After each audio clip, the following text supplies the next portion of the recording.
MTN News, Malayalam Television Network. Assalamu alaikum wa rahmatullah. Bismillahir Rahmanir Rahim. Alhamdulillahi Rabbil Alameen. Assalatu wassalamu ala Rasulihil Ameen wa ala alihi wa sahbihi ajma'in.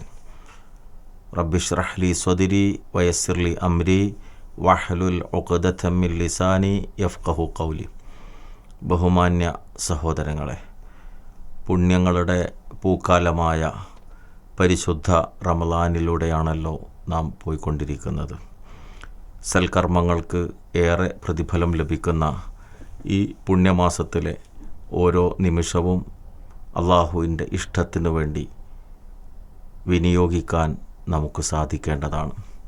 പരിശുദ്ധമായ ഖുർആനിൻ്റെ അവതരണം കൊണ്ട് അനുഗ്രഹീതമായ മാസമാണ് പുണ്യ റമളാൻ. ഈ ഖുർആൻ ലോകത്ത് ഏറ്റവും വലിയ മാറ്റം സൃഷ്ടിച്ചിട്ടുള്ള മഹത്തായ ഗ്രന്ഥമാണ്. നമുക്കറിയാം, ഒരു സമൂഹം രൂപപ്പെടുന്നതിന് ചില മാനദണ്ഡങ്ങളുണ്ട്. നീണ്ട സംവത്സരങ്ങളിലൂടെയാണ് ലോകത്ത് നാഗരികതകൾ രൂപം കൊണ്ടിട്ടുള്ളത്. പക്ഷേ ആ വിഷയത്തിൽ വിശുദ്ധ ഖുർആൻ ഉണ്ടാക്കിയ മാറ്റം തികച്ചും വ്യത്യസ്തമാണ്. 23 വർഷക്കാലമെന്ന വളരെ ചുരുങ്ങിയ ഒരു കാലഘട്ടം കൊണ്ട് ഒരു സമൂഹത്തിൻ്റെ ചിന്തകളെയും കാഴ്ചപ്പാടുകളെയും വീക്ഷണങ്ങളെയും ആഗ്രഹങ്ങളെയും അഭിലാഷങ്ങളെയും എല്ലാം മാറ്റിമറിക്കുകയും ജീവിതത്തിന് കൃത്യമായ ഒരു ലക്ഷ്യവും ഊടും പാവും നൽകി മനുഷ്യ സമൂഹത്തിൻ്റെ മുന്നോട്ടുള്ള പ്രയാണത്തിന് കൃത്യമായ ദിശ നിർണ്ണയിക്കാൻ സാധിച്ചതാണ് വിശുദ്ധ ഖുർആനിൻ്റെ ഏറ്റവും വലിയ സവിശേഷത. അതുമാത്രവുമല്ല, ഒരു ഗ്രന്ഥത്തിലെ വചനങ്ങൾ ഘട്ടം ഘട്ടമായി അവതരിക്കപ്പെടുകയും ആ അവതരണത്തിനനുസരിച്ചുകൊണ്ട് ഒരു ജനത രൂപപ്പെടുകയും ചെയ്തതിൻ്റെ ചരിത്രം വിശുദ്ധ ഖുർആനിനല്ലാതെ മറ്റൊരു ഗ്രന്ഥത്തിനും മറ്റൊരാദർശത്തിനും അവകാശപ്പെടാനില്ലാത്തതാണ്. ഹുവല്ലദീ ബഅസ ഫിൽ ഉമ്മയ്യീന റസൂലൻ മിൻഹും യത്ലു അലൈഹിം ആയാതി വയുസക്കീഹിം വയുഅല്ലിമുഹുമുൽ കിതാബ വൽ ഹിക്മ വഇൻ കാനൂ മിൻ ഖബ്ലു ലഫീ ളലാലിൻ മുബീൻ. അവരിലേക്ക് നിരക്ഷരരായ ഒരു പ്രവാചകനെ ആ നിരക്ഷരരായ ജനതയിലേക്ക് നിയോഗിച്ച റബ്ബ്, ആ പ്രവാചകൻ വന്നുകൊണ്ട് അവർക്ക് അള്ളാഹുവിൻ്റെ വചനങ്ങൾ പാരായണം ചെയ്തു കൊടുക്കുകയും അവരെ സംസ്കരിച്ചെടുക്കുകയും ചെയ്തു എന്ന് അള്ളാഹു വിശുദ്ധ ഖുർആനിലൂടെ പഠിപ്പിക്കുകയാണ്. മുമ്പ് ആ ജനത വ്യക്തമായ വഴികേടിലായിരുന്നു. അങ്ങനെയുള്ളൊരു ജനതയെ വേദഗ്രന്ഥം അതിലെ വചനങ്ങൾ ഓതിക്കൊടുത്തും ആ വചനങ്ങൾക്കനുസരിച്ചുകൊണ്ട് ജീവിക്കുന്ന ഒരു പ്രവാചകൻ്റെ ജീവിതചര്യ അവർക്ക് നൽകിക്കൊണ്ടുമാണ് അള്ളാഹു ആ സമൂഹത്തെ മാറ്റിയെടുത്തത്. വിശുദ്ധ ഖുർആൻ ഒന്നാമതായി കൈവച്ചിട്ടുള്ള മേഖല വിശ്വാസരംഗത്താണ് എന്ന് നമുക്ക് കാണാൻ സാധിക്കും. കാരണം മനുഷ്യനെ മാറ്റുന്നത്, മനുഷ്യൻ്റെ പ്രവർത്തനങ്ങൾക്ക് ലക്ഷ്യം നൽകുന്നത് തീർച്ചയായും അവൻ്റെ വിശ്വാസമാണ്. അതുകൊണ്ട് തന്നെ മിൻ ഇബാദത്തിൽ ഇബാദ് ഇലാ ഇബാദത്തില്ലാഹി വഹ്ദ, വ്യത്യസ്തങ്ങളായ സൃഷ്ടിജാലങ്ങളെ ആരാധിക്കുന്നതിൽ നിന്നും ഏകനായ അള്ളാഹുവിൻ്റെ ആരാധനയിലേക്ക് സമൂഹത്തെ നയിച്ചു എന്നതാണ് വിശുദ്ധ ഖുർആനിൻ്റെ ഏറ്റവും വലിയ പ്രത്യേകത. മനുഷ്യൻ ചൂഷണം ചെയ്യപ്പെടുന്ന, വഞ്ചിക്കപ്പെടുന്ന എല്ലാവിധ വിശ്വാസ വൈകല്യങ്ങളിൽ നിന്നും രക്ഷപ്പെടുത്തിക്കൊണ്ട് ചൂഷണമുക്തമായ ഏത് മനുഷ്യൻ്റെയും ബുദ്ധി കൊണ്ട് നേർക്കുനേരെ ഉൾക്കൊള്ളാൻ സാധിക്കുന്ന ഏകദൈവ ആരാധന ബോധ്യപ്പെടുത്തിക്കൊണ്ടാണ് വിശുദ്ധ ഖുർആൻ ഈ മാറ്റം സാധ്യമായി തീർന്നിട്ടുള്ളത്.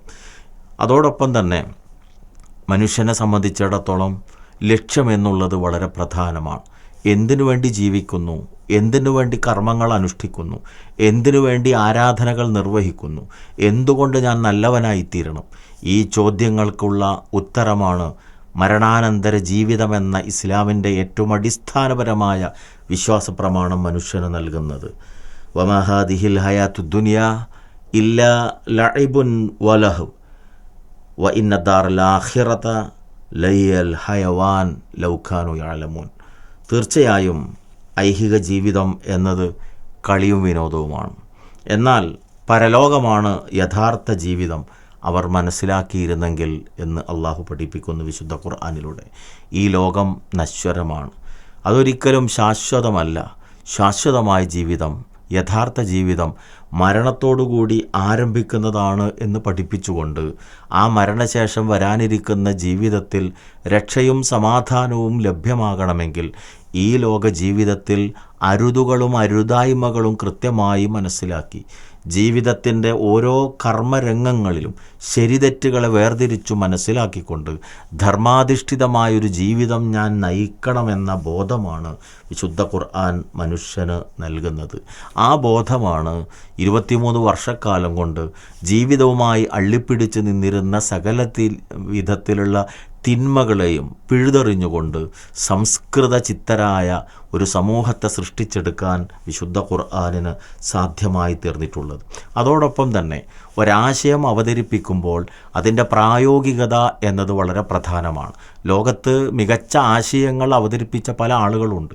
പക്ഷേ അവയിൽ പലതും വാചികമായി പറയാറുള്ള പോലെ തന്നെ നമുക്കറിയാം ഉട്ടോപ്യൻ ആശയങ്ങളായിരുന്നു എന്നതാണ്. എന്നാൽ പറയുന്ന കാര്യത്തിനനുസരിച്ച് വ്യക്തി ജീവിതത്തിലൂടെ തന്നെ അതിൻ്റെ മാതൃകയായി വർത്തിക്കുകയും അങ്ങനെ ഏത് കാര്യങ്ങളാണോ താൻ പറയുന്നത് അതിനനുസരിച്ച് അതിൻ്റെ പ്രായോഗിക തലം ജനങ്ങളുടെ മുമ്പിൽ ബോധ്യപ്പെടുത്തി കൊടുക്കുകയും ചെയ്ത മാതൃക പ്രവാചകൻ മുഹമ്മദ് നബി സല്ലല്ലാഹു അലൈഹി വസല്ലമയുടെ മാതൃകയാണ്. അതുകൊണ്ട് തന്നെ വിശുദ്ധ ഖുർആനാകുന്ന ദൈവിക വചനങ്ങളുടെ ജീവിക്കുന്ന പതിപ്പായി പ്രവാചകനെ നമുക്ക് കാണാൻ സാധിക്കുന്നു. ആശയത്തിന് മാതൃകയായി ഒരു വ്യക്തി ഉണ്ടായി എന്നതാണ് വിശുദ്ധ ഖുർആനിൻ്റെ ഏറ്റവും വലിയ സവിശേഷതയായി നമുക്ക് മനസ്സിലാക്കാൻ സാധിക്കുന്നത്. അതുമാത്രവുമല്ല, ആ പ്രവാചകൻ വന്നുകൊണ്ട് പഠിപ്പിച്ച കാര്യങ്ങളുടെ പ്രത്യേകത വിശുദ്ധ ഖുർആനിലെ സൂറത്തു അറാഫ് 157 വചനത്തിൽ നമുക്ക് കാണാം. വേദക്കാരായ ആളുകളുടെ കയ്യിലിരിക്കുന്ന തങ്ങളുടെ വേദഗ്രന്ഥത്തിൽ തന്നെ പരാമർശിക്കപ്പെട്ടിട്ടുള്ളതാണ് പ്രവാചകൻ മുഹമ്മദ് നബി സല്ലല്ലാഹു അലൈഹി വസല്ലം. അദ്ദേഹത്തിൻ്റെ പ്രത്യേകത യഅ്മുറുഹും ബിൽ മഅറൂഫി വയൻഹാഹും അനിൽ മുൻകർ. നന്മയായ കാര്യങ്ങൾ അവരോട് കൽപ്പിക്കുന്നു, തിന്മകൾ വിരോധിക്കുന്നു. വയുഹല്ലു ലഹുമു ത്വയ്യിബാതു വയുഹരിമു അലൈഹിമുൽ ഖബായിസ്. എല്ലാവിധത്തിലുമുള്ള നല്ല കാര്യങ്ങൾ അവർക്ക് അനുവദിച്ചു കൊടുക്കുന്നു, എല്ലാവിധ മ്ലേച്ഛതകളെയും അവർക്ക് നിരോധിക്കുകയും ചെയ്യുന്നു. വയലൗ അൻഹും ഇസ്റഹും വൽ അഗ്ലാലല്ലതീ കാനത് അലൈഹിം. അവരിലുണ്ടായിരുന്ന എല്ലാവിധത്തിലുള്ള ഭാരങ്ങളെയും ഇറക്കി വെക്കുകയും അവരുടെ മുതുകളിലുണ്ടായിരുന്ന ചങ്ങലകളിൽ നിന്ന് അവരെ മോചിപ്പിക്കുകയും ചെയ്യുന്നു എന്നതാണ്. അഥവാ പൗരോഹിത്യം സൃഷ്ടിച്ചെടുത്ത പൂർവികരായ ആളുകൾ ഉണ്ടാക്കി തീർത്ത എല്ലാവിധത്തിലുള്ള ബന്ധനങ്ങളുടെയും ചങ്ങലക്കെട്ടുകളിൽ നിന്ന് മുഹമ്മദ് റസൂലുള്ളാഹി സ്വല്ലല്ലാഹു അലൈഹി വസല്ലമ ആ ജനതയെ മോചിപ്പിച്ചെടുക്കുകയാണ്. അള്ളാഹുവിനെ മാത്രം ഭയപ്പെടുന്ന, അവനെ മാത്രം ആരാധിക്കുന്ന, മരണാനന്തരം വരാനിരിക്കുന്ന സ്വർഗത്തിനു വേണ്ടി നിഷ്കളങ്കമായി ആത്മാർത്ഥമായി പണിയെടുക്കുന്ന, ജീവിതത്തിൻ്റെ ലക്ഷ്യവും അർത്ഥവും കണ്ടെത്തിയ ഒരു സമൂഹത്തെ സൃഷ്ടിച്ചെടുക്കാൻ സാധിച്ചു. അതും വളരെ ചുരുങ്ങിയൊരു കാലഘട്ടം കൊണ്ട് എന്നതാണ് വിശുദ്ധ ഖുർആൻ ഉണ്ടാക്കിയ സാമൂഹിക വിപ്ലവത്തിൻ്റെ പ്രാധാന്യവും പ്രത്യേകതയും എന്ന് നമുക്ക് മനസ്സിലാക്കാൻ സാധിക്കുന്നു. ദൈവഭയവും അതേപ്രകാരം തന്നെ പരലോക ചിന്തയും സകല തിന്മകളിൽ നിന്നും അവരെ അകറ്റി നിർത്തി കർമ്മോത്സുകരായ ഒരു സമൂഹത്തെ ഖുർആൻ സൃഷ്ടിച്ചെടുക്കുകയായിരുന്നു. കാരണം ആലസ്യത്തിൽ കഴിയേണ്ടതല്ല ജീവിതം. വസാരിയൂ ഇലാ മഗ്ഫിറത്തിൻ മിർ റബ്ബിക്കും വജന്ന. അള്ളാഹുവിൽ നിന്നുള്ള പാപമോചനത്തിലേക്കും അതുപോലെ തന്നെ ആകാശഭൂമികളോളം വിശാലമായ സ്വർഗത്തിലേക്കും നിങ്ങൾ ധൃതിപ്പെടൂ എന്ന് കൽപ്പിച്ചുകൊണ്ട് ജീവിതം ആലസ്യത്തിൽ കഴിയാനുള്ളതല്ല, ലഭ്യമായ ഓരോ നിമിഷവും നന്മയ്ക്ക് വേണ്ടി അത്യധ്വാനം ചെയ്യാൻ, സ്വർഗത്തിനു വേണ്ടി പണിപ്പെടാനുള്ളതാണ് എന്ന് പഠിപ്പിച്ചുകൊണ്ട് കർമ്മോത്സുകരായ ഒരു ജനതയെ വിശുദ്ധ ഖുർആൻ സൃഷ്ടിച്ചെടുക്കുകയാണ് ചെയ്തിട്ടുള്ളത്. അതേപ്രകാരം തന്നെ സകലവിധത്തിലുള്ള അജ്ഞതകളുടെയും ചങ്ങലക്കെട്ടുകളിൽ ബന്ധിതരായിരുന്ന ആ ജനസമൂഹത്തിൽ വിശുദ്ധ ഖുർആൻ ഉണ്ടാക്കിയ മാറ്റം വൈജ്ഞാനികമായ ഒരു വിപ്ലവം കൂടിയാണ്. ആദ്യ വചനം തന്നെ ഇഖ്റ എന്ന് പഠിപ്പിച്ചുകൊണ്ട് വായിക്കാൻ വേണ്ടി ആവശ്യപ്പെട്ട് വായനയെയും മനനത്തെയും പഠനത്തെയും അതിൻ്റെ പ്രാധാന്യം ബോധ്യപ്പെടുത്തിക്കൊണ്ട് വിശുദ്ധ ഖുർആൻ മുന്നോട്ട് വെച്ചു. അതുവഴി വിശുദ്ധ ഖുർആനാകുന്ന വാക്ക് തന്നെ സൂചിപ്പിക്കുന്ന പോലെ ഖുർആൻ പാരായണം ചെയ്യപ്പെടുന്ന, ലോകത്തെ ഏറ്റവും കൂടുതൽ പാരായണം ചെയ്യപ്പെടുന്ന ഒരു ഗ്രന്ഥമായി വിശുദ്ധ ഖുർആൻ നിലനിൽക്കുകയാണ്. ആ ഗ്രന്ഥം ഉണ്ടാക്കി തീർത്ത മാതൃകാപരമായ ഒരു ജനത, ജീവിതത്തിൻ്റെ എല്ലാ രംഗത്തും പകർത്താവുന്ന ഒരു ജനത. വകദാലിക ജഅൽനാകും ഉമ്മതൻ വസതൻ ലിതകൂനു ശുഹദാഅ അലന്നാസ് വയകൂന റസൂലു അലൈക്കും ഷഹീദ. അപ്രകാരം നിങ്ങളെ നാം ഒരു മാതൃകാ സമൂഹമാക്കി, ഒരു മധ്യമ സമൂഹമാക്കി മാറ്റിയിരിക്കുന്നു എന്നാണ് ഖുർആനിൻ്റെ അനുയായികളെ ഖുർആൻ തന്നെ വിശേഷിപ്പിക്കുന്നത്. എന്തിനു വേണ്ടി? നിങ്ങൾ ജനങ്ങൾക്ക് സാക്ഷികളാകാനും പ്രവാചകൻ നിങ്ങൾക്ക് സാക്ഷിയാകാനും വേണ്ടി. അഥവാ മഹാനായ പ്രവാചകൻ്റെ മാതൃക, ആ മാതൃക പകർത്തിയ ഒരു അനുയായി വൃന്ദം, ആ അനുയായി വൃന്ദം ലോകത്തിൻ്റെ മുമ്പിൽ നന്മയുടെ മാതൃകളായി എക്കാലവും ജീവിക്കുക. അതാണ് വിശുദ്ധ ഖുർആൻ ബോധ്യപ്പെടുത്തി തരുന്ന കാര്യം. അതുകൊണ്ട് തന്നെ സമൂഹത്തിൽ അള്ളിപ്പിടിച്ച് നിന്നിരുന്ന എല്ലാവിധ തിന്മകളുടെ പുഴുക്കുത്തുകളിൽ നിന്നും അവരെ മോചിപ്പിച്ചെടുക്കാൻ വിശുദ്ധ ഖുർആനിന് സാധിച്ചു.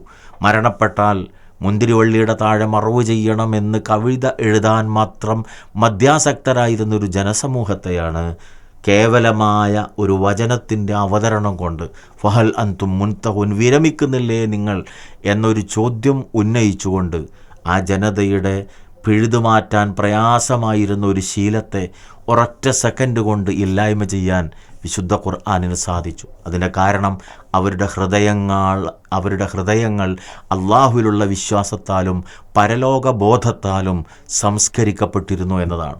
അങ്ങനെ ആയിക്കഴിഞ്ഞപ്പോൾ ജീവിതത്തിലെ അവരുമായി ഏറ്റവും ബന്ധപ്പെട്ട് നിൽക്കുന്ന, ഒഴിച്ചുകൂടാൻ സാധിക്കാത്ത ശീലങ്ങളെപ്പോലും ഇല്ലായ്മ ചെയ്യാൻ, പിഴുതെറിയാൻ അവർക്ക് പ്രയാസമുണ്ടായി തീർന്നില്ല. വ്യഭിചാരമാകട്ടെ, പലിശയാകട്ടെ, കൊലപാതകമാകട്ടെ, ഇതിലെല്ലാം നമുക്ക് കാണാൻ സാധിക്കുന്നതാണ്. യുദ്ധഭൂമിയിൽ മുറിവേറ്റ് കിടക്കുന്ന സഹോദരന് വേണ്ടി ദാഹജലം കൈമാറുന്ന ഏറ്റവും വലിയ ദീനാനുകമ്പയുടെ സ്നേഹത്തിൻ്റെ മാതൃകയായി മാറിയത് വർഷങ്ങളോളം നിസ്സാര കാര്യത്തിനു വേണ്ടി യുദ്ധം ചെയ്ത അതേ ജനതയാണ്. ആ സാഹോദര്യവും ഐക്യബോധവും അവരിൽ ഉണ്ടാക്കി തീർത്തത് ഇസ്ലാം പഠിപ്പിക്കുന്ന വിശുദ്ധ ഖുർആൻ മുന്നോട്ട് വെച്ച മാനവികതയുടെ സന്ദേശമാണ് എന്ന് നമുക്ക് മനസ്സിലാക്കാൻ സാധിക്കും. അതേ വിധത്തിൽ തന്നെ സാമ്പത്തിക രംഗത്ത് ഒട്ടനവധി ചൂഷണങ്ങൾ നടത്തിയിരുന്ന, പലിശ ഒരു പൊതു സ്വഭാവമായി മാറിയിരുന്ന ഒരു സമൂഹത്തിലേക്കാണ് നിങ്ങൾ ഒരിക്കലും ഇരട്ടിയായി പലിശ തിന്നരുത് എന്ന് പഠിപ്പിച്ചുകൊണ്ട് സാമ്പത്തിക സുരക്ഷിതത്വത്തിൻ്റെയും സാമ്പത്തിക വിശുദ്ധിയുടെയും മഹത്തായ പാഠങ്ങൾ വിശുദ്ധ ഖുർആൻ ഓതിക്കൊടുത്തത്. അതിലൂടെ അന്യൻ്റെ വയറിൻ്റെ വേദനകൾ അറിയുന്ന, കണ്ണുനീരിൻ്റെ കയ്പറിയുന്ന ഒരു ജനതയായി, സ്നേഹത്തിൻ്റെ മാതൃകയായ ഒരു ജനതയായി അവർ മാറുകയാണ്. വഅ്ബുദുല്ലാഹ് വലാ തുശ്രിക്കൂ ബിഹി ഷൈഅ. മനുഷ്യൻ്റെ ഏറ്റവും വലിയ ബാധ്യത അള്ളാഹുവിനെ ആരാധിക്കലാണ്, അവനിൽ യാതൊന്നിനെയും പങ്കു ചേർക്കരുത് എന്ന് പഠിപ്പിച്ച ശേഷം 4-ാമത്തെ അധ്യായം 36-ാമത്തെ വചനത്തിലൂടെ വബിൽ വാലിദൈനി ഇഹ്സാന വബിദിൽ ഖുർബ വൽ യഥാമ വൽ മസാക്കീൻ വൽ ജാരിദിൽ ഖുർബ വൽ ജാരിൽ ജുൻബി വസ്വാഹിബി ബിൽ ജംബി വബിനിസ് സബീൽ എന്നിങ്ങനെ പഠിപ്പിച്ചുകൊണ്ട് ദൈവികാരാധന കഴിഞ്ഞാൽ നിങ്ങളുടെ ബാധ്യത നിങ്ങൾ മാതാപിതാക്കൾക്ക് നന്മ ചെയ്യുന്നവരാകണം. അതേപോലെ തന്നെ നിങ്ങളുടെ ഇടയിൽ ജീവിക്കുന്ന അഗതികളായ ആളുകളുടെ പ്രയാസങ്ങൾ പരിഹരിക്കുന്നവരാകണം. അയൽവാസിയായിട്ടുള്ള, അത് ബന്ധുവാകട്ടെ ബന്ധു അല്ലാത്തവനാകട്ടെ, അവന് നന്മകൾ ചെയ്യണം. നിൻ്റെ കീഴിൽ ജോലി ചെയ്യുന്ന ജോലിക്കാർക്കും അതുപോലെ മറ്റുള്ള ആളുകൾക്കുമെല്ലാം നന്മകൾ ചെയ്യുന്നവരാകണം നിങ്ങൾ എന്ന്, തൊഴിലാളിയുടെ അവകാശങ്ങൾ വകവെച്ചു കൊടുക്കുന്നവരാകണം നിങ്ങളെന്ന് മനുഷ്യ ജീവിതത്തിലെ നന്മയുടെ വിശാലമായ മേഖലകൾ വിശുദ്ധ ഖുർആൻ മനുഷ്യരെ ബോധ്യപ്പെടുത്തുകയാണ്. ഖുർആൻ നന്മയായി എന്തു പഠിപ്പിച്ചുവോ അതെന്നും നന്മയാണ്. ഖുർആൻ തിന്മയെന്ന് ഏതിനെക്കുറിച്ച് പറഞ്ഞുവോ അതെന്നും തിന്മയാണ്. അതുകൊണ്ട് അഡ്രസ്സുള്ളൊരു സമൂഹം ലോകത്തുണ്ടാകണമെങ്കിൽ, ധർമ്മനിഷ്ഠമായൊരു സമൂഹം ലോകത്തുണ്ടാകണമെങ്കിൽ, പീഡനങ്ങൾ നടക്കാത്തൊരു സമൂഹം ലോകത്തുണ്ടാകണമെങ്കിൽ, ശാശ്വത സമാധാനത്തിൻ്റെ വഴിയിൽ സഞ്ചരിക്കുന്ന ഒരു ജനത ലോകത്തുണ്ടാകണമെങ്കിൽ ഈ ദൈവിക ഗ്രന്ഥം പഠിപ്പിക്കുന്ന നന്മകൾ, ആദർശങ്ങൾ മനുഷ്യൻ സ്വീകരിക്കലാണ് അതിലുള്ള മാർഗം. ആ മഹത്തായ ഗ്രന്ഥം അത് കേവലം ഒരു സങ്കല്പമല്ല, യാഥാർത്ഥ്യത്തിൻ്റെ ജീവിക്കുന്ന മാതൃകൾ ലോകത്ത് നൽകിക്കൊണ്ടാണ് ഈ ഗ്രന്ഥം അതിൻ്റെ ആശയങ്ങൾ ലോകത്തോട് സംസാരിക്കുന്നത്. അത് തിരിച്ചറിയാൻ, അത് പഠിക്കാൻ, മനസ്സിലാക്കാൻ തീർച്ചയായും ഈ റമദാൻ ഉപയോഗപ്പെടണം. നാഥൻ അതിന് അനുഗ്രഹിക്കുമാറാകട്ടെ. വസല്ലല്ലാഹു അലൻ നബിയ്യി വഅലാ ആലിഹി വസഹ്ബിഹി അജ്മഈൻ വൽഹംദുലില്ലാഹി റബ്ബിൽ ആലമീൻ. അസ്സലാമു അലൈക്കും വറഹ്മത്തുള്ളാഹി വബറകാതുഹു. MTN News, Malayalam Television Network.